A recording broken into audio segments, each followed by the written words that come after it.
E aí? Belezinha? Os aventureiros estão explorando de forma incrível as masmorras das hordas de goblins. O guerreiro toma a frente, levanta a tocha e ilumina a parede de pedras à sua frente. O mago então percebe algumas inscrições arcanas por debaixo daquele musgo. Quando o mago começa a pronunciar as palavras, um demônio sai das profundezas da terra, invocado pelas palavras de poder contidas naquela parede, feita por simples goblins sem cérebro.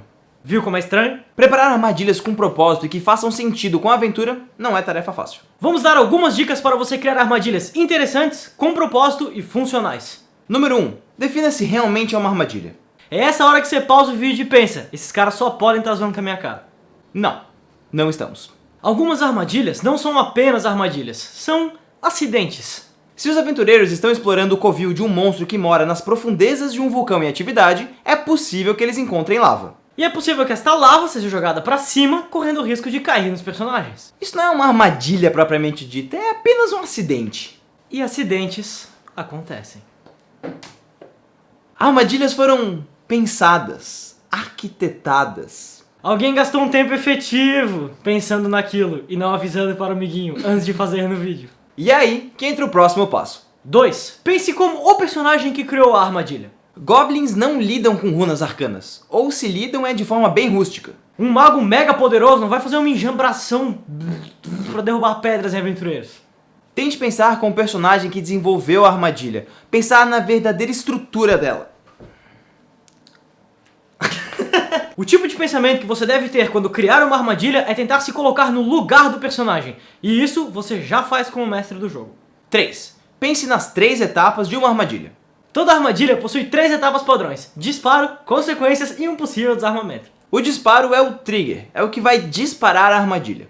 Seja ler algo, passar por cima de uma lajota, dar 2 pulos e um mortal carpado, sei lá. A questão é, existe algo a ser disparado. Esse disparo também deve ser pensado pelo cara que está desenvolvendo a armadilha para pegar seja lá quem que vai estar tentando invadir o local. Uma fortaleza mágica vai receber visitantes específicos, bem diferente de uma cripta antiga conhecida apenas por nobre paladinos. A consequência é o que a armadilha faz em si. Essa é uma etapa complexa, mas ao mesmo tempo, simples. Falamos isso pois as regras para a criação de armadilhas presentes nos livros e suplementos focam bastante nessa parte. Você sabe exatamente a quantidade de dano que a armadilha dá ou descer dela para sair consultando apenas uma ou outra tabela. Mas a parada que você deve pensar é no efeito dela. Fechou, cara, eu vou puxar a alavanca. Ok, vocês ativam a armadilha e tomam 3d4 de dano. Putz, tá, mas o que aconteceu? Ela deu 3d4 de dano. Não, dentro da ficção, o que aconteceu? Ela deu 3d4 de dano.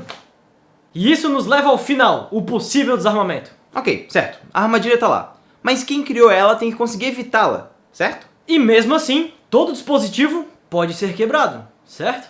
Estas são perguntas que você deve pensar e responder, mas como se fosse o personagem que criou as armadilhas. Um Goblin talvez não pense em evitar a armadilha, o que pode resultar nos aventureiros usando a armadilha contra aquele que a criou. De qualquer forma, você deve pensar nas diferentes formas de evitar uma armadilha, para saber mais ou menos o que os jogadores podem fazer. Claro, jogadores são sempre criativos. Certo, você percebeu que algumas lajotas são parte da armadilha. Se você pisar nela, você ativa ela. Ok, eu vou usar invocar animais 3 e vou invocar a baleia em cima das lajotas. Tá, mas isso vai ativar a armadilha. Na baleia, não em mim.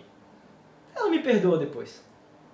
Criar armadilhas é uma arte a ser masterizada com o tempo. Mas e você? O que faz para criar boas armadilhas? Boa semana e boas rolagens. Vamos ver o que foi dito sobre o nosso vídeo da semana passada. Como criar cidades. O Grislum falou que primeiro ele faz a base do formato da cidade. Depois ele divide ela socialmente em classes média, alta e baixa, faz uma lista das coisas possíveis que pode ter em cada parte, e aí ele finaliza a cidade. Essa parada de dividir por classes é bem interessante, deixa tudo bem organizadinho. O Bruno César Alves de Freitas Ferreira Mendes falou que ele começa fazendo uma cidade mais simples no começo. Ele falou que ele faz um vilarejo chamado Vilarejo, com um templo chamado Templo, do deus menor Templos, e aí a partir da própria campanha ele vai desenvolvendo as coisas. Isso é bem bom, porque dá um tempo para os jogadores se acostumarem com o sistema. O Marco Antônio Dias da Silva fala sobre criar padrões para a sua cidade. Padrão para cidades grandes, metrópoles, vilarejos, cidades pequenas e assim por diante. O bom é que depois você pode incrementar esses padrões e, voilà, uma cidade nova. J.V. Scofield dá umas dicas bem maneiras. Ele fala sobre detalhes para a sua cidade, arquitetura, clima, bioma, sei lá, fauna, flora. Mas ele também fala sobre monumentos, sejam eles naturais ou construídos pelo homem. E isso dá uma cara muito única para a cidade, fala sobre a cultura dela. Isso é bem maneiro, dá personalidade. personalidade para sua cidade.